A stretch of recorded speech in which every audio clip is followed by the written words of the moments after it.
សួស្តីប្រិយមិត្តទាំងអស់គ្នាស្វាគមន៍ជាថ្មីម្ដងទៀតនៅថ្ងៃនេះខ្ញុំមានរឿងមួយយកមកចែករំលែកជូនប្រិយមិត្តទាំងអស់គ្នាទៀតហើយនៅរឿងនេះខ្ញុំទទួលបានពីអ្នកគ្រូម្នាក់នៅខាងខេត្តកំពង់ចាមខ្ញុំសូមដាក់ឈ្មោះក្រៅឲ្យអ្នកគ្រូថាតៃអញ្ចឹងរឿងនេះគឺបានកើតឡើងកាលពីអំឡុងឆ្នាំ2018អ្នកគ្រូតៃគឺជាគ្រូបង្រៀននៅសាលាបឋមមួយក្នុងខេត្តកំពង់ចាមតាមបណ្ដោយផ្លូវជាតិលេខ6រឿងដែលអ្នកគ្រូតៃបានជួបនេះគឺនៅអំឡុងផុតចូលឆ្នាំបន្តិចគឺដើមខែ5អញ្ចឹងអ្នកគ្រូគាត់បានចែករំលែកថានៅថ្ងៃសៅរ៍នឹងអ្នកគ្រូគាត់បានជិះឡានឡើងមកភ្នំពេញហើយត្រឡប់មកដល់ផ្ទះវិញនៅថ្ងៃអាទិត្យពេលល្ងាចពេលមកដល់ផ្ទះវិញអ្នកគ្រូគាត់ភ្ញាក់ផ្អើលមែនទែនដោយសារនៅតាមថ្នល់មុខផ្ទះរបស់គាត់ហ្នឹងគឺឃើញមានគំនូសសដែលប៉ូលីសចរាចរណ៍ហ្នឹងក៏បានបាញ់ក្រោយពីមានកើតហេតុគ្រោះថ្នាក់ចរាចរណ៍ហើយមិនត្រឹមតែមានគំនូសទេគាត់ថានៅគែមថ្នល់មុខផ្ទះគាត់ហ្នឹងគឺមានទាំងស្នាមឈាមប្រឡាក់ទៀតហើយស្នាមឈាមហ្នឹងគឺនៅថ្មីគឺមិនទាន់បាត់ទេហើយបើនិយាយពីអ្នកគ្រូតៃវិញគាត់គឺជាមនុស្សដែលគាត់ខ្លាចខ្មោចដល់អញ្ចឹងគាត់ឃើញស្ថានភាពនៅមុខផ្ទះគាត់មានគំនូសផងមានឈាមផងអញ្ចឹងទៅគាត់ក៏មានអារម្មណ៍មិនសូវល្អទេអញ្ចឹងអ្នកគ្រូតៃនេះបើសិនជាមានបុណ្យសពឬក៏បុណ្យអីក្នុងភូមិនោះគាត់ក៏មិនហ៊ានទៅដែរអ្នកគ្រូក៏ថាតែមើលរឿងខ្មោចក្នុងទូរទស្សន៍នោះពេលខ្លះក៏គាត់ដេកយល់សពដែរអញ្ចឹងនិយាយរួមទៅគាត់គឺជាមនុស្សដែលគាត់ខ្លាចខ្មោច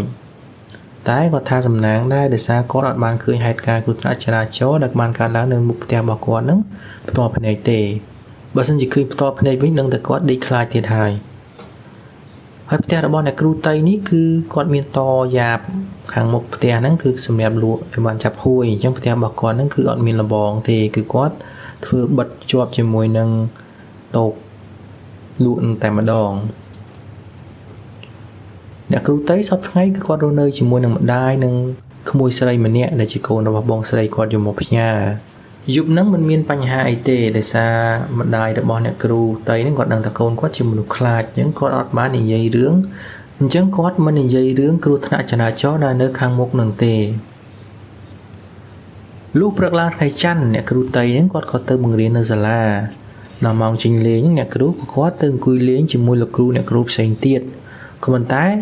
រឿងដំបូងដែលគេនាំគ្នានិយាយជុំគ្នាពេលហ្នឹងគឺរឿងគ្រោះថ្នាក់ចរាចរណ៍ដែលកើតឡើងនៅមុខផ្ទះអ្នកគ្រូតៃនេះឯងហើយអ្នកគ្រូតៃគាត់លឺអញ្ចឹងគាត់ចង់ទៅដើរចេញទេពីព្រោះគាត់មនុស្សខ្លាចតែគាត់លឺគេនិយាយអញ្ចឹងគាត់គឺប្រកែសម័យណាស់តែបើសិនជាគាត់ងើបដើរចេញទៅវាដូចជាអត់ជីវធម៌ពេកអញ្ចឹងគាត់ក៏ទ្រាំនៅអង្គុយស្ដាប់គេសិនទៅក្រោយស្ដាប់ចប់ទើបអ្នកគ្រូដឹងថាអ្នកដែលជួបគ្រោះថ្នាក់ចរាចរណ៍នៅមុខផ្ទះគាត់ហ្នឹងកាលពីល្ងាចថ្ងៃសៅរ៍ហ្នឹងគឺមាន3នាក់មានព្រះសង្ឃមួយអង្គតាអាចារ្យម្នាក់និងក្មេងវត្តម្នាក់ដែរហើយអ្នកទាំង3នេះមិនមែនជាអ្នកក្នុងភូមិស្រុករបស់ពួកគាត់ទេ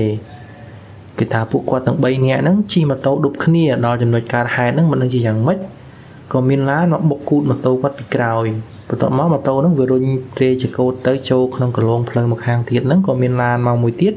បុកគាត់ទៅក៏ស្លាប់ភ្លាមនឹងកន្លែងតែម្ដងអញ្ចឹង3នាក់ហ្នឹងគឺស្លាប់ទាំង3នាក់តែម្ដងអញ្ចឹងដូចនិយាយមកអញ្ចឹងអ្នកគ្រូតៃហ្នឹងគឺគាត់មនុស្សប្រកែសម័យមែនតើអញ្ចឹងគ្រាន់តែគេនិយាយប៉ុណ្ណឹងគាត់ស្ដាប់ប៉ុណ្ណឹងគាត់សម័យឃើញទាំងរូបភាពឃើញទាំងសកម្មភាពកើតហេតុទៀតក៏ប៉ុន្តែអ្នកគ្រូក៏ថាពេលហ្នឹងគាត់គ្រាន់តែសម័យជារូបភាពក្នុងចិត្តទេតែអត់ទាន់មានអារម្មណ៍ថាខ្លាចអីទេលុះចេញពីសាលាមកផ្ទះអ្នកគ្រូនោះក៏គាត់ជិះមកដល់មុខផ្ទះគាត់ក៏ឃើញគំនូសហ្នឹងហើយគាត់ឃើញគំនូសហ្នឹងគាត់ក៏នឹកឃើញដល់រឿងដែលគ្រូនៅសាលាគាត់ហ្នឹងបានជជែកគ្នាអញ្ចឹងនៅពេលហ្នឹងគាត់ស្រាប់តែមានអារម្មណ៍ថាឃើញគំនូសសនៅកន្លែងហ្នឹងទៅដូចជារៀងខ្លាចពីព្រោះគាត់គ្រាន់តែឃើញហ្នឹងខួរក្បាលគាត់ហ្នឹងវាបង្កើតរូបភាពមនុស្សដេកនៅតាមគំនូសនោះឲ្យគាត់ឃើញតែម្ដងអញ្ចឹងអ្នកគ្រូគាត់រៀងដូចញញើតអញ្ចឹងគាត់ក៏បញ្ញាប់ជិះចូលផ្ទះបាត់ទៅហើយយប់ហ្នឹងអ្នកគ្រូតៃគាត់ថាគាត់ដេកចូលសពឃើញហេតុការណ៍គ្រោះថ្នាក់នៅខាងមុខផ្ទះនេះអញ្ចឹងគាត់ថាដោយសារតែគាត់លឺហើយគាត់បានបង្កើតរូបភាពនៅក្នុងខួរក្បាលគាត់នេះឯងបានជាយប់ហ្នឹងគាត់យល់សពឃើញអញ្ចឹងក៏ប៉ុន្តែគាត់ថាគាត់គ្រាន់តែយល់សពទេអត់មានឲ្យមានអារម្មណ៍ខ្លាចអីទេ ពីព្រោះរូបភាពដែលគាត់ឃើញហ្នឹងគ្រាន់តែជារូបភាពដែលគាត់បង្កើតឡើងในខ្លួនឯងទេអានេះគឺជាការគិតរបស់អ្នកគ្រូតៃហ្នឹងក៏ប៉ុន្តែរឿងដែលវាចម្លែកនេះគឺ3ថ្ងៃជាប់គ្នាគឺគាត់យល់សពចឹងរហូតអញ្ចឹងយប់ទី1ដែលអ្នកគ្រូតៃនឹងគាត់យល់សពឃើញហេតុការណ៍គ្រោះថ្នាក់ចរាចរណ៍ដែលមានលោកសង្ឃតាអាចារ្យហើយនិងក្មេងវត្តម្នាក់ហ្នឹងនេះគឺជាយប់ទី3ហើយបន្ទាប់ពីថ្ងៃកើតហេតុមកអញ្ចឹងលុះមកដល់យប់ទី4អ្នកគ្រូតៃហ្នឹងគាត់នៅតែយល់សពដដែលតែលើកនេះអ្នកគ្រូតៃគាត់ថាចាប់ផ្ដើមមានឃើញឈាមពីព្រោះពីដើមមកគាត់បង្កើតរូបភាពក្នុងខួរក្បាលនេះគាត់បង្កើតតែរូបភាពមនុស្សធម្មតាទេអត់មាននឹកឃើញដល់ឈាមទេពីព្រោះគាត់មនុស្សខ្លាចអញ្ចឹងគាត់អត់ហ៊ានសម័យដល់ឈាមទេក៏ប៉ុន្តែគាត់ថាយប់ទី4ហ្នឹងគឺគាត់ឃើញមានឈាមអញ្ចឹងពេលងើបមកអ្នកគ្រូក៏រៀងដូចភ័យដែរក៏ប៉ុន្តែគាត់គិតថានេះជាការយល់សពទេអញ្ចឹងប្រហែលជាមិនអីទេលុះដល់ថ្ងៃបន្ទាប់គឺជាយប់ទី5អ្នកគ្រូតៃក៏គាត់នៅតែបន្តយល់សពអញ្ចឹងក៏ប៉ុន្តែគឺនៅតែឃើញឈាមនៅលើសាកសពទាំងអស់រហូតទៅដល់ថ្ងៃបន្ទាប់ទៀតគឺយប់ទី6អញ្ចឹងយប់ទី6នេះគាត់ចាប់ផ្ដើមឃើញកាន់តែច្បាស់ទៅគាត់ឃើញទាំងមុខមាត់គាត់ឃើញទាំងអីទៀតអញ្ចឹងពីយប់ទី3ទី4ទី5មកអ្នកគ្រូតៃគាត់ថាគាត់ឃើញជាលក្ខណៈជាសមោដែលមើលមិនមុខមិនសូវច្បាស់ទេគាត់ថាឃើញរូបរាងគ្រោះថ្នាក់ចរាចរណ៍មានអញ្ចឹងហើយមានឈាមមានអីអញ្ចឹងទៅក៏ប៉ុន្តែមកដល់យប់ទី6ហ្នឹងអ្នកគ្រូគាត់ថាឃើញមុខច្បាស់មែនតើហើយសូមបញ្ជាក់ណាបងប្អូនអ្នកគ្រូតៃគឺគាត់អត់បានឃើញសកម្មភាពគ្រោះថ្នាក់ចរាចរណ៍ជាក់ស្ដែងហើយក៏មិនបានឃើញមុខសាកសពអ្នកទាំង3ដែរប៉ុន្តែនៅយប់ទី6ហ្នឹងគាត់ថាគាត់ឃើញច្បាស់មែនតើហើយមិនដឹងថាមុខហ្នឹងមុខរបស់អ្នកណាណីទេប៉ុន្តែគាត់ថាគាត់ឃើញមុខច្បាស់មែនតើហើយនៅចុងបញ្ចប់នៃយប់ទី6ដែលអ្នកគ្រូគាត់យល់សពហ្នឹងគាត់ឃើញក្មេងម្នាក់ឈរនៅចិត្តហ្នឹងហើយវានិយាយមកគាត់ថាអ្នកគ្រូជួយខ្ញុំផងអ្នកគ្រូអញ្ចឹងអ្នកគ្រូតៃគាត់គ្រាន់តែលឺអញ្ចឹងហើយគឺគាត់ភ្ញាក់ពីយល់សពភ្លាមពីព្រោះសំឡេងដែលហៅគាត់ឲ្យជួយនេះមិនមែនជាសំឡេងមនុស្សទេគឺដូចជាសំឡេងដែលខ្មោចហៅគាត់ចឹងអញ្ចឹងដល់ថ្ងៃសៅរ៍លុះដល់ថ្ងៃសៅរ៍ដែលគ្រប់7ថ្ងៃនេះបានចាប់ផ្ដើមមានរឿងចម្លែកជាច្រើនបានកើតឡើងចំពោះអ្នកគ្រូតៃគាត់ប្រាប់ថាផ្ទះគាត់ជាធម្មតាបើកដល់ម៉ោង7យប់ដោយសារគាត់លក់ចាប់ហួយអញ្ចឹងល្ងាចហ្នឹងគាត់នៅចាំតូបខាងមុខតែម្នាក់ឯងទេហើយស្រាប់តែពេលហ្នឹងមានលោកតាម្នាក់មកឈរនៅពីមុខតូបគាត់ហើយស្រែកប្រាប់គាត់ថាចៅអើយតាចង់ទិញទៀននឹងធូបអ្នកគ្រូក៏គាត់ថាចាំបន្តិចតាចាំចៅទៅយកឲ្យហើយអ្នកគ្រូក៏គាត់ដើរទៅយកធូបហើយនឹងទៀនយកទៅឲ្យលោកតាប៉ុន្តែនៅពេលដែលគាត់ចេញមកវិញនេះគឺគាត់អត់ឃើញលោកតានឹងទេអញ្ចឹងពេលហ្នឹងអ្នកគ្រូគាត់ចាប់ផ្ដើមឆ្ងល់ហើយប៉ុន្តែគាត់គិតថាប្រហែលជាអ្នកភូមិគាត់មកលោលេងអីជាមួយគាត់អញ្ចឹងទៅពីព្រោះសំឡេងដែលគាត់ហៅមិញគឺជាសំឡេងមនុស្សច្បាស់ណាស់អញ្ចឹងអ្នកគ្រូក៏គាត់ត្រឡប់ទៅអង្គុយកន្លែងដែលគាត់អង្គុយមុននឹងវិញទៅគាត់អង្គុយចុចទូរស័ព្ទគាត់បន្តទៅក៏ប៉ុន្តែបានតែបន្តិចទេស្រាប់តែមានក្មេងម្នាក់ទៀតមកស្រែកហៅគាត់ម្ដងហើយម្ដងនេះគឺវាមករកទិញស្ករគ្រាប់អ្នកគ្រូគាត់ក៏ប្រាប់ថាចាំតិចចាំអ្នកគ្រូទៅយកឲ្យហើយគាត់ដើរទៅយកស្ករគ្រាប់បានហើយគាត់ចេញមកវិញរកក្មេងហ្នឹងប៉ុន្តែក្មេងម្នាក់ហ្នឹងគឺវាបាត់ទៀតអញ្ចឹងបាត់ដូចតាមិញអញ្ចឹងពេលហ្នឹងអ្នកគ្រូគាត់គិតថារួចនឹងងាកនេះក៏មានអ្នកមកលេងគាត់ច្រើនម៉េះអញ្ចឹងអ្នកគ្រូគាត់ក៏មិនគិតអីច្រើនដែរគាត់ក៏ដើរចូលទៅក្នុងផ្ទះហៅម្ដាយរបស់គាត់ឲ្យមកចាំតូបវិញពីព្រោះគាត់ដល់ម៉ោងទៅរៀបចំបាយម្ហូបលុះហូបបាយហើយបិទតូបហើយម៉ោងប្រហែលជា9យប់អ្នកគ្រូតៃក៏ទៅលាងចានហើយបើនិយាយពីចង្ក្រានបាយផ្ទះរបស់អ្នកគ្រូវិញគឺគាត់តយ៉ាទៅខាងក្រោយដូចគ្នាអញ្ចឹងជញ្ជាំងខាងក្រោយកន្លែងលាងចានលាងអីកន្លែងធ្វើម្ហូបហ្នឹងគឺគាត់ប្រើជាលក្ខណៈសំណាញ់កាឡាធំដើម្បីឲ្យមានខ្យល់បក់មកវានាំផ្សែងនាំអីហ្នឹងចេញទៅកុំឲ្យធំក្លិនក្នុងផ្ទះអញ្ចឹងពេលដែលអ្នកគ្រូគាត់ឈរលាងចាននេះគាត់អាចមើលទៅខាងក្រោយបានហើយដីខាងក្រោយផ្ទះអ្នកគ្រូតៃហ្នឹងគឺមានដើមឈើធំច្រើនដូចជាមានដើមខ្នោដើមមៀនដើមទៀបនិងដើមដូងដើមចេកចឹងទៅហ ហើយអ្នកគ្រូតៃនេះក៏ថាអាពេលកំពុងតែឈរលៀងសុកនេះស្រាប់តែមានខ្យល់បក់មកពីក្រោយផ្ទះគាត់គាត់ថាដំបងបក់តិចទេតែយូរទៅបក់រៀងខ្លាំងហើយតិចទៀតហើយអ្នកគ្រូតៃដូចរៀងព្រឺក្បាលមិនដឹងទេគាត់ក៏ព្យាយាមលាងចានបង្ហើយអារម្មណ៍គាត់កំពុងតែភ័យផងនោះស្រាប់តែឆ្កែអ្នកជិតខាងគាត់នេះវាព្រុសដូចវាឃើញអីអញ្ចឹងអ្នកគ្រូតៃក៏មិនសូវភ័យដែរព្រោះអ្នកភូមិគាត់គេនិយាយតគ្នាថាបើឆ្កែព្រុសមិនអីទេតែបើឆ្កែលូច្បាស់ជាវាឃើញខ្មោចហើយអ្នកគ្រូតៃគិតបានតែបន្តិចទេស្រាប់តែសំឡេងឆ្កែព្រុសនេះវាដូរទៅជាសំឡេងឆ្កែលូវិញម្ដងអ្នកគ្រូតៃគាត់ថាពេលហ្នឹងគាត់ភ័យពេកគាត់ទុកចានដែលកំពុងលាងហ្នឹងហើយរត់ចូលក្នុងផ្ទះវិញហើយដៃរបស់គាត់គឺសុទ្ធតែសាប៊ូម្ដាយរបស់គាត់ឃើញអញ្ចឹងក៏ស្ដីឲ្យព្រោះម្ដាយគាត់នេះគាត់ស្គាល់កូនគាត់ឃើញសភាពអញ្ចឹងគាត់ដឹងថាច្បាស់ជាខ្លាចខ្មោចទៀតហើយមិញហ្នឹងគាត់ក៏លឺឆ្កែលូជិតផ្ទះដែរក៏ប៉ុន្តែអ៊ំស្រីគាត់ជាមនុស្សដែរមិនខ្លាចខ្មោចទេគាត់ក៏ស្ដីឲ្យអ្នកគ្រូតៃថាធំប៉ុណ្ណឹងហើយនៅខ្លាចទៀតហើយចិត្តបានប្តីស្អែកហើយហ្នឹងអ្នកគ្រូតៃក៏ប្រកែកវិញថាបើមនុស្សខ្លាចខ្មោចឲ្យខ្ញុំធ្វើម៉េចម៉ែបានបន្តិចសំឡេងឆ្កែលូនេះក៏បាត់ទៅវិញអ៊ំស្រីហ្នឹងក៏គាត់ដេញអ្នកគ្រូតៃឲ្យទៅលាងចានវិញងាបិទទ្វារផ្ទះចូលដេកអ្នកគ្រូតៃក៏ដើរទៅលាងចានវិញហើយផ្ទះគាត់ហ្នឹងគឺមានទ្វារមួយដើម្បីបើកចូលទៅកន្លែងលាងចានហ្នឹងអញ្ចឹងលើកហ្នឹងអ្នកគ្រូតៃគាត់បើកទ្វារចំហចោលតែម្ដងដើម្បីឲ្យគាត់ឃើញមកក្នុងផ្ទះមានពន្លឺផងឃើញម្ដាយគាត់ផងឃើញក្មួយគាត់ដែលកំពុងតែលេងនៅក្នុងផ្ទះហ្នឹងផងពីព្រោះតែគាត់នៅតែខ្លាចគាត់លាងចានរួចរាល់អស់ក៏រៀបចំទុកដាក់គាត់រៀងធូរអារម្មណ៍ហើយដោយសារមិនមានឃើញអ្វីទេគាត់ក៏បិទភ្លើងហើយចូលក្នុងផ្ទះប៉ុន្តែពេលដែលអ្នកគ្រូតៃបិទទ្វារខាងក្រោយនេះសល់ប្រឡោះប្រហែលមួយចង្អាមដៃហ្នឹងភ្នែកគាត់នេះគាត់មើលទៅក្រោយគាត់ស្រាប់តែឃើញមានអ្វីទេពណ៌លឿងដូចកណាត់ចឹងហើយឡើងវែងដូចជាមនុស្សយើងពាក់កណាត់ពាក់អាវឈុតពណ៌លឿងនឹងចឹងនៅខាងក្រោយផ្ទះគាត់ពេលហ្នឹងអ្នកគ្រូតៃគាត់ឆ្ងល់មែនតើថាអាលឿងហ្នឹងស្អីគេពីព្រោះគាត់មើលអត់ច្បាស់ដែរគាត់ដូចអត់មានបានហាលកៅអៅឬក៏កណាត់អីពណ៌លឿងហ្នឹងនៅខាងក្រោយផ្ទះទេប៉ុន្តែបានតែឆ្ងល់ចឹងឯងគាត់ក៏បិទទ្វារផ្ទះបាយបាត់ទៅគាត់ចូលគេងបានបន្តិចក៏ក្មួយគាត់នេះមកគោះទ្វារបន្ទប់របស់គាត់ហ្នឹងហៅឲ្យអ្នកគ្រូតៃហ្នឹងជូនគាត់ទៅរកទឹកផឹកនៅកន្លែងចង្ក្រានបាយដោយសារទឹករបស់គាត់ហ្នឹងគឺគាត់ទុកនៅកន្លែងចង្ក្រានបាយហ្នឹងឯងអ្នកគ្រូតៃក៏គាត់ងើបមកជូនក្មួយរបស់គាត់ហ្នឹងទៅរកទឹកទៅហើយគាត់ថាពេលដែលគាត់បើកទ្វារទៅខាងក្រោយផ្ទះនេះគាត់មានអារម្មណ៍ថារងាទៀតហើយរៀងតិចតែគាត់ក៏មិនសូវភ័យដែរដោយសារពេលហ្នឹងគាត់មកជាមួយនឹងក្មួយគាត់ហើយ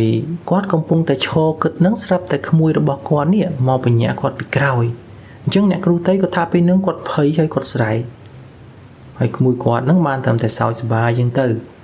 ហើយអ្នកគ្រូតៃហ្នឹងគាត់ក៏ស្ដីឲ្យក្មួយគាត់ហើយដេញវាឲ្យទៅចូលដេកវិញអ្នកគ្រូតៃពេលហ្នឹងគាត់រៀងខឹងផងគាត់ភ័យផងហើយក្មួយស្រីរបស់គាត់ហ្នឹងមីងដេញទៅហើយក៏រត់ចូលបន្ទប់បាត់ទៅហើយពេលហ្នឹងគឺសល់តែអ្នកគ្រូតៃម្នាក់ឯងទេគាត់ក៏រៀបចំបិទភ្លើងគ្រាន់តែបិទភ្លើងភ្លាមហ្នឹងភ្នែករបស់គាត់ក៏សម្លឹងទៅខាងក្រោយផ្ទះស្រាប់តែឃើញពណ៌លឿងទៀតអ្នកគ្រូតៃគាត់មើលមិនទាន់ច្បាស់ថាជាអីទេគាត់ក៏រត់ចូលក្នុងផ្ទះហើយបិទទ្វារវិញអញ្ចឹងចំពោះមនុស្សដែលគាត់ខ្លាចខ្មោចនេះមិនចាំបាច់ខ្មោចលងទេបងប្អូនឃើញតែបន្តិចហ្នឹងគឺគាត់រត់បាត់ហើយអ្នកគ្រូតៃហ្នឹងក៏គាត់រត់ចូលមកសង្ងំគេងបាត់ទៅអ្នកគ្រូតៃគាត់ថាគាត់សង្ងំគេងអញ្ចឹងទៅស្រាប់តែឮសំឡេងឆ្កែលូជំនួយផ្ទះគាត់ហើយម្ដងនេះគឺលូខ្លាំងមែនតើគាត់ក៏ភ្ញាក់ដឹងខ្លួនហើយគាត់មើលម៉ោងទៅម៉ោងនេះ12យប់អ្នកគ្រូតៃគាត់រៀងដូចព្រឺរោមដែរហើយគាត់ខ្លាចទៀតអញ្ចឹងគាត់ក៏ព្យាយាមសង្ងំគេងវិញក៏ប៉ុន្តែគេងមានលក់ណាបងប្អូនគាត់ឈឺបាត់ជើងតូចអញ្ចឹងអ្នកគ្រូតៃគាត់អត់ចង់ចេញទេក៏ប៉ុន្តែវាឈឺហើយទ្រាំមិនបានទេអញ្ចឹងគាត់គ្មានជំរឿគាត់ក៏ដើរចេញទៅបន្ទប់ទឹកតែសំណាងដែរបន្ទប់ទឹករបស់គាត់ហ្នឹងគឺនៅខាងក្នុងផ្ទះហើយពេលដែលគាត់ដើរទៅនេះអ្នកគ្រូតៃគាត់បើកភ្លើងពេញផ្ទះតែម្ដងអញ្ចឹងបងប្អូនអាចសម័យបានអ្នកដែលគាត់ខ្លាចខ្មោចនេះគឺគាត់ដើរតែឯងទេប៉ុន្តែគាត់បើកភ្លើងពេញផ្ទះទៅឲ្យភ្លើងឲ្យមានឃើញអី អញ្ចឹងគាត់ដើររហូតទៅលុះចូលដល់ក្នុងបន្ទប់ទឹកគាត់ក៏ចាប់ផ្ដើមបត់ជើងហើយក្នុងបន្ទប់ទឹករបស់អ្នកគ្រូតៃហ្នឹងគឺគេប្រើឥដ្ឋខ្យល់ដែលមានប្រហោងធំធំបងប្អូនគេដាក់អញ្ចឹងទៅដើម្បីឲ្យមានពន្លឺពេលថ្ងៃចូលផងអញ្ចឹងទៅមានខ្យល់ចេញចូលផងទៅអញ្ចឹងទៅវាបំបត្តិក្លិនបាត់អីអញ្ចឹងទៅភ្នែករបស់អ្នកគ្រូហ្នឹងក៏គាត់សម្លឹងទៅរកកន្លែងឥដ្ឋហ្នឹងគាត់ចេះតែសម័យថាតិចមានខ្មោចអាចកមកឬក៏វាលូកដៃមកតាមប្រហោងហ្នឹងទៅក្រោយបត់ជើងតូចរួចអ្នកគ្រូគាត់រៀបចំចេញពីបន្ទប់ទឹកមកវិញពេលដែលគាត់បើកទ្វារចេញមកនេះទ្វារគាត់ដូចគៀងមិនដឹងទេហើយគាត់បើកអត់បានសោះហើយពេលហ្នឹងអ្នកគ្រូគាត់ស្រាប់តែឮសំឡេងជើងមនុស្សដើរនៅក្បែរបន្ទប់ទឹករបស់គាត់នៅខាងក្រៅផ្ទះបងប្អូនហើយជាសំឡេងជើងមនុស្សដែលមានទម្ងន់ធ្ងន់ទៀតគេដើរសូត្រទៅទឹកពេលហ្នឹងអ្នកគ្រូគាត់ចាប់ផ្ដើមភ័យទៀតហើយ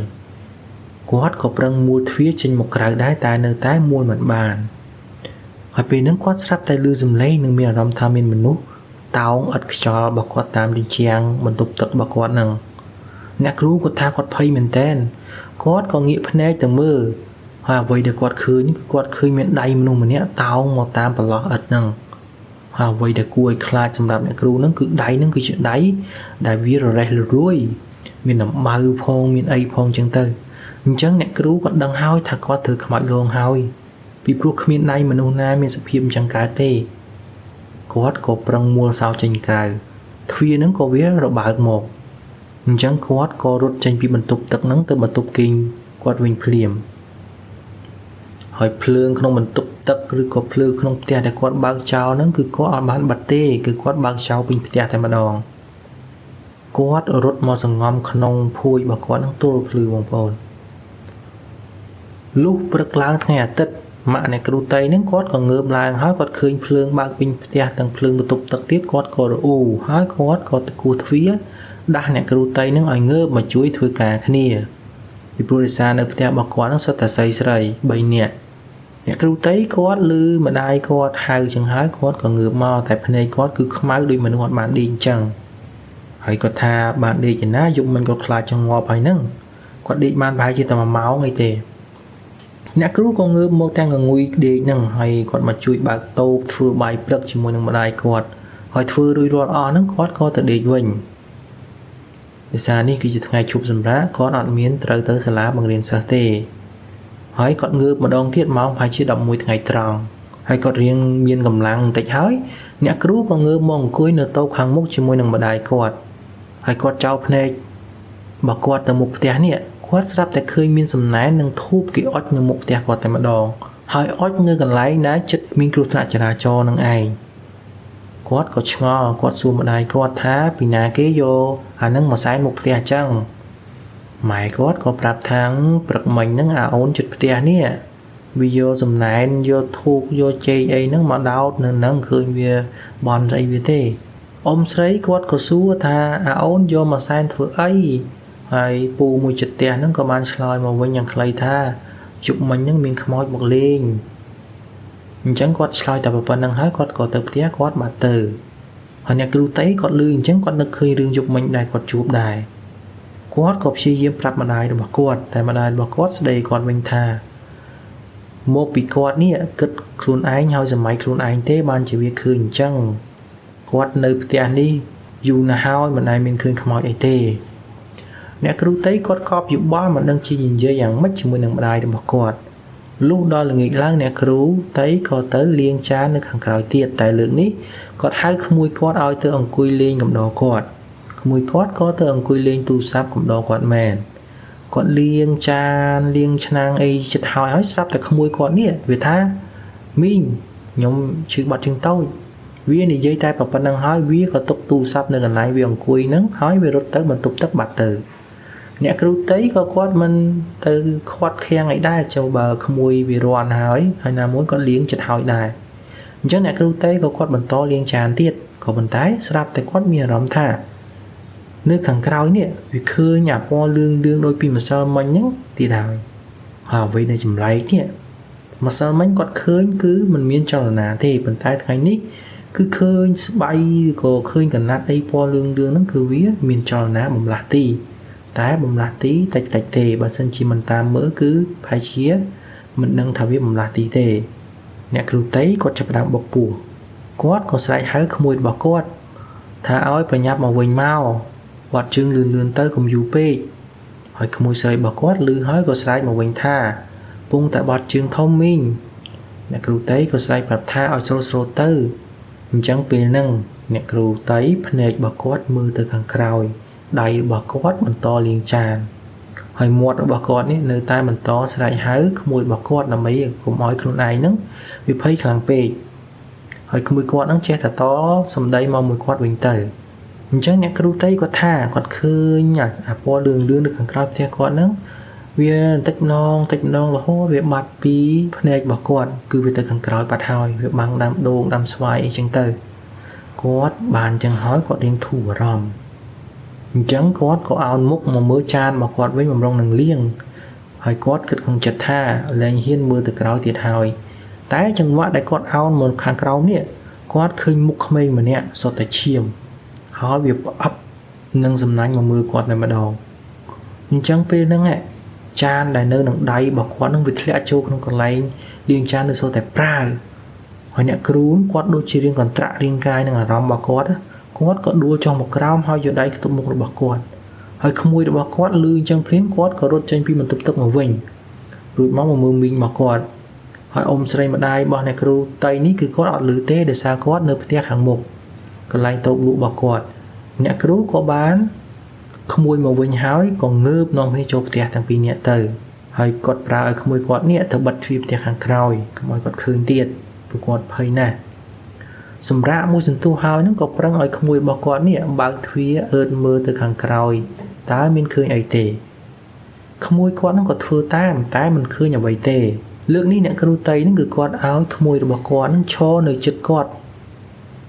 គឺនៅរហូតតគាត់លេងចានហើយតែម្ដងមិនឲ្យលេងទូរស័ព្ទឬក៏មិនឲ្យទៅណាឆ្ងាយពីគាត់ទេអញ្ចឹងក្រោយពីលេងរួចរាល់អស់នេះអ្នកគ្រូក៏គាត់នាំក្មួយរបស់គាត់ទៅមុខផ្ទះហើយអង្គុយលេងជាមួយម្ដាយរបស់គាត់ហើយពេលដែលគាត់ទៅហ្នឹងគឺគាត់ឃើញមានពូម្នាក់ដែលជាអ្នកជិតខាងរបស់គាត់ហ្នឹងកំពុងតែអង្គុយនិយាយគ្នាលេងជាមួយនឹងម្ដាយរបស់គាត់អញ្ចឹងនៅពេលដែលអ្នកគ្រូស្ដាប់ទៅនេះគាត់គិតក្នុងចិត្តថាខ្ញុំមករត់ពីក្រោយខ្មោចលងហើយមកអង្គុយស្ដាប់រឿងខ្មោចលងទៀតហើយមនុស្សនេះកំពុងខ្លាចផងហើយមកលឺអញ្ចឹងអ្នកគ្រូចង់តែរត់ទៅក្នុងបន្ទប់គាត់វិញទេក៏ប៉ុន្តែគាត់ថាដូចរៀងចង់ដឹងដែរពីព្រោះពូនឹងកំពុងតែរៀបរាប់រឿងខ្មោចដែលគាត់ជួបពីយុគមិញអញ្ចឹងពីយុគមិញហ្នឹងអ្នកគ្រូក៏គាត់ជួបដែរអញ្ចឹងគាត់ដឹងថាតើពូនឹងគាត់ជួបអីគេដែរអញ្ចឹងពូនឹងក៏គាត់រៀបរាប់គាត់ថាយុគមិញនេះនៅពេលដែលឆ្កែផ្ទះគាត់វាលូពីព្រោះឆ្កែផ្ទះគាត់មិនដែលលូទេវាកម្រលូណាស់បើវាឃើញមនុស្សឃើញអីដើរកាត់ឬក៏ឃើញសត្វអីអញ្ចឹងវាចេះតែព្រុសទៅហើយដល់ពេលវាលូអញ្ចឹងទៅគាត់រៀងថ្លង់ពេកគាត់ក៏បើកទ្វារចង់ទៅដេញឆ្កែហ្នឹងកុំឲ្យវាលូទៀតតែមានតន់បានដេញឯណាបងប្អូនគាត់ងាកមើលទៅទិសដែលឆ្កែវាលូហ្នឹងគាត់មានឃើញមនុស្ស3នាក់ម្នាក់ជាព្រះសង្ឃម្នាក់ជាតាអាចារ្យនិងម្នាក់ទៀតជាក្មេងវត្តដែលកំពុងតែឈរនៅមុខផ្ទះរបស់គាត់ឈរតម្រៀបគ្នាតែម្ដងហើយឆ្កែរបស់គាត់ហ្នឹងគឺលូដាក់3នាក់នឹងឯងអញ្ចឹងពូនឹងគាត់គ្រាន់តែឃើញភ្លាមគាត់ច្បាស់ហើយថា3នាក់ហ្នឹងមិនមែនជាមនុស្សទេព្រោះថ្ងៃកើតហេតុគាត់ចេញទៅមើលផ្ទាល់ហ្នឹងគឺគាត់ចំណាំជនរងគ្រោះទាំង3នាក់ហ្នឹងដែលបានជួបគ្រោះថ្នាក់ចរាចរណ៍នៅមុខផ្ទះរបស់អ្នកគ្រូតៃនេះឯងអញ្ចឹងគាត់ក៏បញ្ញាប់បិទទ្វារហើយចូលផ្ទះវិញហើយប្រពន្ធគាត់ឃើញប្តីអញ្ចឹងគាត់ក៏មិនសួរគាត់ថាឯងកើតអីហើយមិនបានបញ្ញាប់បញ្ញាចូលផ្ទះម៉េចហើយឆ្កែព្រុសឆ្កែលូស្អីគេហើយមិនធ្វើសន់ស្លន់អញ្ចឹងពូហ្នឹងក៏គាត់ថាគ្មានអីទេឆ្កែវាលូមនុស្សដើរកាត់មុខផ្ទះគាត់ក៏ដេញឲ្យប្រពន្ធគាត់ទៅដេកឆ្កែផ្ទះពូហ្នឹងលូបានមួយសន្ទុះក៏ឈប់លូទៅហើយពូហ្នឹងក៏គាត់ចេញមកអើតមើលតាមទ្វារផ្ទះរបស់គាត់ម្ដងទៀតពេលហ្នឹងគឺគាត់លែងឃើញមានខ្មោច3នាក់នឹងទៀតហើយអញ្ចឹងគាត់ក៏ទៅចូលដេកជាមួយប្រពន្ធគាត់វិញហើយគាត់សង្ងំដេកមិនដឹងដល់ស្មានណាទេក៏គាត់ស្រាប់តែឮសំឡេងសូត្រគាត់ថាសូត្រហ្នឹងមិនដឹងជាសូត្រធម៌ឬក៏សូត្របាលីឬក៏សូត្រអីគាត់ដឹងតែមានមនុស្សសូត្រនៅលើក្បាលរបស់គាត់ពីព្រោះគាត់ដេកហ្នឹងក្បាលគាត់មានបង្អួចមួយនៅលើក្បាលគាត់អញ្ចឹងសំឡេងហ្នឹងគឺចេញពីបង្អួចនៅខាងក្រៅផ្ទះគាត់នឹងឯងពេលដែលគាត់កំពុងផ្ទៀងត្រចៀកស្ដាប់នេះក៏ស្រាប់តែប្រពន្ធគាត់និយាយថាឯងហើយស្មាននឹងហើយនៅសូត្រធម៌អីទៀតពូនឹងក៏ឆ្លើយតិចវិញថាអត់ទេ ខ្ញុំអត់បានសូត្រអីទេប្រពន្ធគាត់រកសួរទៀតហើយក៏ស្រាប់តែពូជាប្តីនឹងគាត់ជោគដៃទៅខ្ទប់មាត់ប្រពន្ធគាត់ហើយប្រាប់តិចថាកុំមាត់ប្រពន្ធគាត់ក៏ធ្វើតាមអញ្ចឹងពីរអ្នកប្តីប្រពន្ធគាត់នឹងគឺគាត់ឮសូរសំឡេងសូត្រនឹងមួយសន្ទុះហើយបានវាបាត់ទៅពួកគាត់រៀងធូរទ្រូងហើយគាត់គិតថាអូគេទៅវិញអស់ហើយមកទៅនឹងក៏ប៉ុន្តែមិនទាន់បានដែរជាមួយនាទីផងស្រាប់តែគាត់ឮសំឡេងក្មេងវិញម្ដងហើយសំឡេងក្មេងដែលគាត់ឮនឹងគឺឮលក្ខណៈរន្ធត់តែម្ដងហើយវាស្រែកថាតន់ចង្ហាន់លោកទេតន់ចង្ហាន់លោកទេតន់ចង្ហាន់លោកទេប្រពន្ធគាត់គាត់តែឮអញ្ចឹងហើយគាត់ឡើងញ័រហើយគាត់មកអោបប្តីគាត់ឡើងជាប់ដោយសារគាត់ដឹងថានឹងគឺជាខ្មោចមែនហើយពីព្រោះម៉ោង7:12យប់ហើយមានលោកឯណាដើរបិណ្ឌបាតទៀតអញ្ចឹងពួកគាត់ខំប្រឹងអោបគ្នាទាំងភ័យហ្នឹងមួយសន្ទុះទៅបានបាត់សម្លេងនឹងទៅអញ្ចឹងពួកគាត់ក៏នាំគ្នាធ្វើចិត្តហើយសង្ងំដេកទៅលុះព្រឹកឡើងបានគាត់យកចេកនិងនំមកអុជធូបសែននៅកន្លែងនៃគ្រោះថ្នាក់ចរាចរណ៍ហ្នឹងពីព្រោះគាត់គិតថាប្រហែលជាគេមកចង់បិណ្ឌបាតមែនអញ្ចឹងគេក៏មកបង្ហាញឲ្យគាត់ឃើញឲ្យគាត់ឮឲ្យគាត់ដឹងចឹងទៅអញ្ចឹងគាត់ក៏ដាក់សែនហើយក៏គាត់សុំកុំឲ្យគេមករកគាត់ទៀត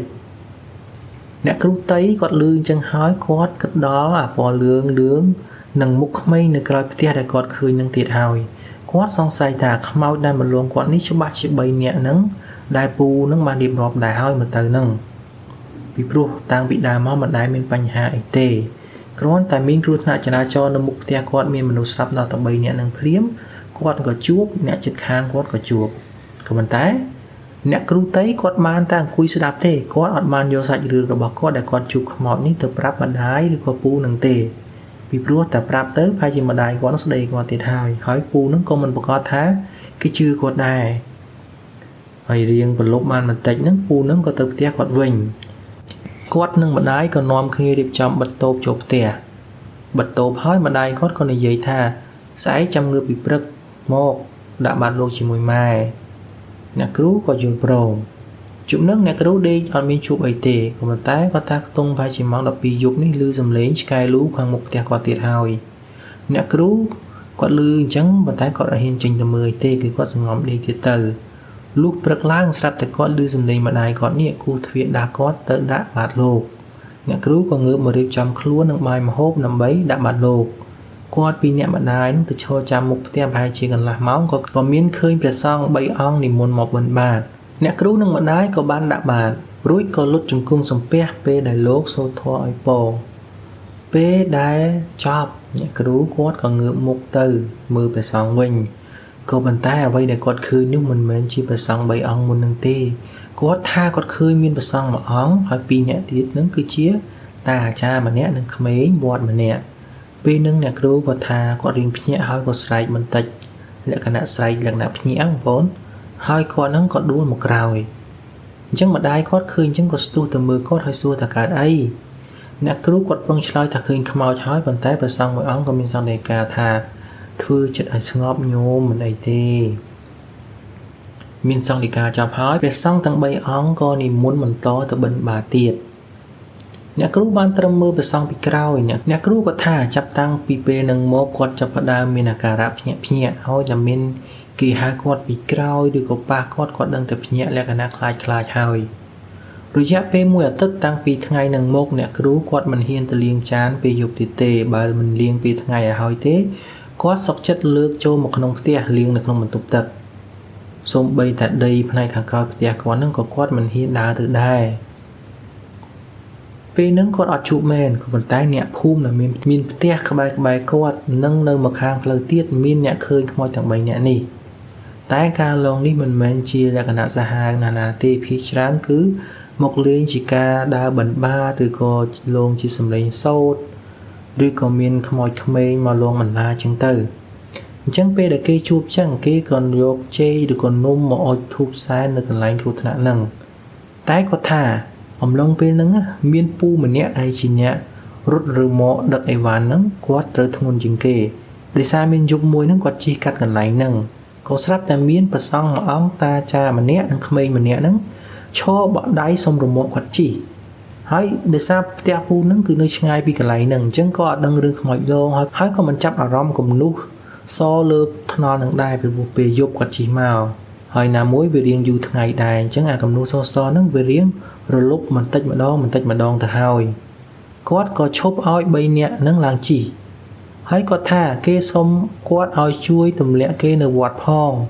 តែគេអត់បានបញ្ជាក់ឈ្មោះវត្តទេហើយពូរមាក់ហ្នឹងគាត់មិនបានចាប់អារម្មណ៍រឿងវត្តដែរគាត់គិតថាប្រហែលវត្តនៅកណ្ដាលភូមិហ្នឹងហើយអញ្ចឹងគាត់ក៏យល់ព្រមដឹក3នាក់ហ្នឹងទៅដាក់ក្នុងវត្តទៅពីព្រោះផ្ទះគាត់គឺហួសវត្តហ្នឹងអញ្ចឹងគឺផ្លូវតែមួយទេពេលដឹកទៅហ្នឹងគាត់ក៏មិនបានឆ្លើយឆ្លងអ្វីជាមួយ3នាក់ហ្នឹងដែរគាត់ក៏ជិះរមាក់គាត់នឹងចូលមកដល់ក្នុងវត្តគាត់ក៏ឈប់នៅមុខសាលាឆាន់ក្នុងវត្តគាត់ក៏សួរថាលបងសឹងនៅគាត់ណាដែរតែអត់មានអ្នកឆ្លើយជាមួយគាត់ទេអញ្ចឹងគាត់ឆ្ងល់គាត់ក៏ងាកទៅក្រោយតែអ្វីដែលចម្លែកនេះគឺគាត់អត់មានឃើញអ្នកណាទាំងអស់គឺឃើញតែអីវ៉ាន់ហើយនឹងលមាក់គាត់ទៅទេអត់មានអ្នកណាជិះទេអញ្ចឹងពូរមាក់នឹងគាត់ដឹងថាអូគាត់ទៅខ្មោចលងហើយពីព្រោះស្រស់ណាស់សុំឯងជិះហើយចូលមកដល់វត្តអត់មានឃើញទេអញ្ចឹងគាត់ក៏ជិះចេញពីវត្តហ្នឹងមកទាំងភ័យទៅអញ្ចឹងពូរមាក់នេះគាត់គ្រាន់តែជិះចេញមកដល់ក្នុងទ្វារវត្តភ្លាមគាត់ឃើញ3នាក់ដែលសុំគាត់ជិះមិញហ្នឹងឈរនៅខាងក្រៅរបងវត្តដូចកំពុងចាំគាត់ចឹងពូរមាក់គាត់គ្រាន់តែឃើញចឹងក៏ឈប់ម៉ូតូនៅក្នុងវត្តសិនពីព្រោះគាត់អត់ហ៊ានចេញទៅទេគាត់ស្រាប់តែឮតាអាចារ្យនិយាយថាក្មួយច្រឡំវត្តហើយមិនមែនវត្តហ្នឹងទេពូរមាក់នឹងគ្រាន់តែលឺអញ្ចឹងភ្លាមគាត់ទុកម៉ូតូលមាក់គាត់ចោលនៅកន្លែងខ្លងទ្វារចេញរបស់វត្តហ្នឹងហើយរត់ចូលទៅក្នុងវត្តវិញគាត់ស្រែកថាខ្មោចដើម្បីឲ្យមានអ្នកចេញមកជួយគាត់ហើយក៏ផ្អើលពេញវត្តទៅហើយយប់ហ្នឹងគាត់ស្នាក់នៅវត្តមួយយប់តទៅព្រឹកឡើងមកគាត់ចេញរមាក់ទៅផ្ទះគាត់វិញនិយាយទៅខ្មោចទាំង3នាក់ហ្នឹងដូចពលឹងវិញ្ញាណរបស់គាត់ហ្នឹងគឺនៅវិលត្រង់កន្លែងដែលគាត់ស្លាប់នឹងឯងដល់ពេលដែលអ្នកភូមិគាត់ជួបច្រើនអញ្ចឹងក៏សម្រេចចិត្តទៅនិមន្តព្រះសង្ឃពីក្នុងវត្តមកសូត្រធម៌ចម្លងវិញ្ញាណឲ្យទៅសុគតិភពពីព្រោះការពីកើតហេតុហ្នឹងដោយសារអត់មានបងប្អូនឬក៏អត់មានអ្នកស្គាល់ហើយណាមួយ3នាក់ហ្នឹងគឺមិនមែនជាអ្នកភូមិស្រុករបស់គាត់ទេគាត់ក៏មិនដឹងថាជាអ្នកភូមិស្រុកណាដែរអញ្ចឹងគេអត់បានធ្វើសូត្រធម៌ធ្វើពិធីអីនៅនឹងកន្លែងហ្នឹងទេគឺគ្រាន់តែប៉ូលីសគេមកវាស់វែងគេបាញ់អាស្ប្រាយពណ៌សនឹងបញ្ជាក់ពីកន្លែងកាត់ហេតុទៅគេក៏ប្រមូលវត្ថុតាងប្រមូលសាកសពអញ្ចឹងយកទៅចាត់ចែងទៅអញ្ចឹងក្រោយពីធ្វើរួចរាល់អស់ក៏ឃើញថារៀងស្ងប់ស្ងាត់ហើយតែរំលងបានតែ2ថ្ងៃទេក៏មានពូម្នាក់ដែលជាមនុស្សសតិមិនសូវគ្រប់ក្នុងភូមិហ្នឹងគាត់តែងតែដើរតាមផ្លូវអញ្ចឹងអ្នកភូមិគ្រប់គ្នាគឺគេស្គាល់គាត់ច្បាស់ណាស់អញ្ចឹងគាត់ដើរមកដល់អាកន្លែងដែលគេដាក់សែនមាននំអាកោមានចេកមានទឹកសុទ្ធហើយគេអុជធូបនៅកន្លែងនៃកើតហេតុហ្នឹងក៏ស្រាប់តែគាត់នេះគាត់ទៅយកចេកយកទឹកហ្នឹងហើយយកនំហ្នឹងកាន់ដើរទៅបាត់អញ្ចឹងពេលហ្នឹងមានអ្នកភូមិឃើញដែរហើយគេចង់ទៅប្រាប់គាត់ថាកុំយកដែរក៏ប៉ុន្តែពូហ្នឹងគាត់កាចតែចូលទៅគាត់ច្បាស់ជាដេញវាយឬក៏គាត់ជេរគាត់អីអញ្ចឹងទៅអញ្ចឹងម្នាក់អត់មានអ្នកហ៊ានចូលទៅទេអញ្ចឹងក៏បណ្ដោយទៅក៏ប៉ុន្តែស្រាប់តែស្អែកឡើងនេះអ្នកភូមិគេផ្អើលឈូឆោគ្រប់គ្នាហើយអ្នកគ្រូតៃហ្នឹងក៏សួរថាកើតអីហើយអ្នកភូមិម្នាក់ហ្នឹងក៏ប្រាប់អ្នកគ្រូថាអាពូសតិមិនគ្រប់នេះនៅឆ្នាំដដាលកាត់ក្នុងភូមិនេះគេឃើញគាត់នេះដួលគាំងស្លាប់នៅតាមថ្នល់នៅឯចុងភូមិឯណោះហើយអ្វីដែលរន្ធត់នោះគឺគេឃើញមាននំអាកោក្នុងមាត់គាត់ហើយចេកហើយទឹកសុទ្ធអីហ្នឹងគឺមាននៅក្បែរខ្លួនគាត់ទៀតអញ្ចឹងបានន័យថាគាត់ហូបអារបស់សំណែនរបស់គេនឹងឯងក៏ប៉ុន្តែជាក់ស្ដែងយើងមិនដឹងចឹងមិនទេគ្រាន់តែអ្នកគ្រូតៃគាត់ឮតគ្នាថាគាត់ហ្នឹងគេពិនិត្យទៅឃើញថាគាំងបេះដូងគាំងអីចឹងទៅតែអ្នកគ្រូតៃដូចដឹងស្រាប់ហើយទោះជាដឹងទោះជាឮអីក៏ដោយគាត់អត់ហ៊ានទៅមើលទេពីព្រោះគាត់ខ្លាចតែហ៊ានទៅមើលឃើញមុខសាកសពហ្នឹងច្បាស់ជាដេកសម័យដេកយូរសពទៀតហើយអញ្ចឹងគាត់អត់ទៅមើលទេហើយអ្នកគ្រូតៃគាត់ថាលើកចុងក្រោយបង្អស់ដែលគាត់ឃើញអ្នកទាំង3ហ្នឹងគឺនៅក្នុងយូរសពរបស់គាត់ថ្ងៃមួយតែគេមកប្រាប់គាត់ថាសុំធ្វើបុណ្យឲ្យគេផងហើយអ្នកគ្រូតៃគាត់ងើបមកវិញពីការយល់សពហ្នឹងគឺគាត់ចាំច្បាស់មែនតើចាំច្បាស់រឿងថា3នាក់ហ្នឹងមកសុំបុណ្យពីគាត់អញ្ចឹងរាល់ពេលដែលអ្នកគ្រូគាត់បានទៅវត្តធ្វើបុណ្យឬក៏ដាក់បាតលោកមុខផ្ទះហ្នឹងគាត់ តែងតែមិនភ្លេចទេឧទ្ទិសកុសលផលបុណ្យជូនលោកសង្ឃតាអាចារ្យក្មេងវត្តនិងមានពូសតិមិនគ្រប់ម្នាក់នឹងទៀតទាំងអស់នេះគឺជារឿងរ៉ាវដែលអ្នកគ្រូបានចែករំលែកមកអញ្ចឹងមនុស្សខ្លាចខ្មោចហើយមកជួបខ្មោចឡងទៀតអញ្ចឹងមិនធម្មតាទេនេះគឺជាបទពិសោធន៍មួយដ៏ជូរចត់របស់អ្នកគ្រូគាត់ថាគាត់ចាំមិនភ្លេចទេតាមសាច់រឿងរបស់អ្នកគ្រូតាមពិតទៅខ្មោចហ្នឹងគេមកលងមកគាត់តាំងពីពេលមានអ្នកមកទិញធូបទៀននិងស្ករគ្រាប់មកម្លេះប៉ុន្តែគាត់មិនបានចាប់អារម្មណ៍ទេគាត់ចាប់អារម្មណ៍តែពីរឿងឃើញស្បង់ឬក៏កណាត់ឬក៏អ្វីមួយដែលលឿងនៅខាងក្រោយផ្ទះគាត់នឹងទេហើយអ្វីដែលគាត់គិតថាលឿងហ្នឹងខ្ញុំគិតថាវាគឺជាស្បង់ជីពររបស់ព្រះសង្ឃដែលគាត់ជួបគណៈចរាចរណ៍នឹងឯងក៏ប៉ុន្តែព្រះសង្ឃមកគាត់តែឲ្យឃើញតិចតិចចឹងគាត់មិនបន្លាចឬក៏មិនឲ្យឃើញអីទៅអ្នកគ្រូខ្លាំងខ្លាទេហើយអ្នកដែលលេងគាត់ខ្លាំងជាងគេនេះគឺមានតែអាអូនក្មេងវត្តនឹងទេពីព្រោះវាឲ្យគាត់នឹងឃើញមុខស្រស់ស្រស់តែម្ដងហើយហេងសុយអាដៃមួយដែលអ្នកគ្រូឃើញក្នុងបន្ទប់នឹកហ្នឹងក៏ដៃរបស់ក្មេងនឹងដែរពីព្រោះដោយបងប្អូនដឹងហើយខ្មោចតែក្មេងនេះគឺគាត់ចូលចិត្តលេងច្រើនណាស់អញ្ចឹងស្ដាប់រឿងនេះហើយយ៉ាងម៉េចដែរប្រិមិត្តតើមានប្រិមិត្តណាដែលមានធ្លាប់ជួបគ្រោះថ្នាក់ចរាចរណ៍នៅមុខផ្ទះឬក៏ក្បែរផ្ទះទេហើយមានប៉ូលីសដែលមកបាញ់គ្រោះមនុស្សសហ្នឹងនៅមុខផ្ទះអត់ឬមានបទពិសោធន៍ប្រាប់ហែនឹងរឿងហ្នឹងទេបើសិនជាមានសូមចូលជួយខមមិនម្នាក់មួយផងដើម្បីឲ្យ admin បានដឹងអរគុណប្រិយមិត្តទាំងអស់គ្នាដែលបានចំណាយពេលស្ដាប់វីដេអូនេះតាំងពីដើមរហូតដល់ចប់សូមសំណាងល្អជួបគ្នានៅវីដេអូក្រោយៗទៀត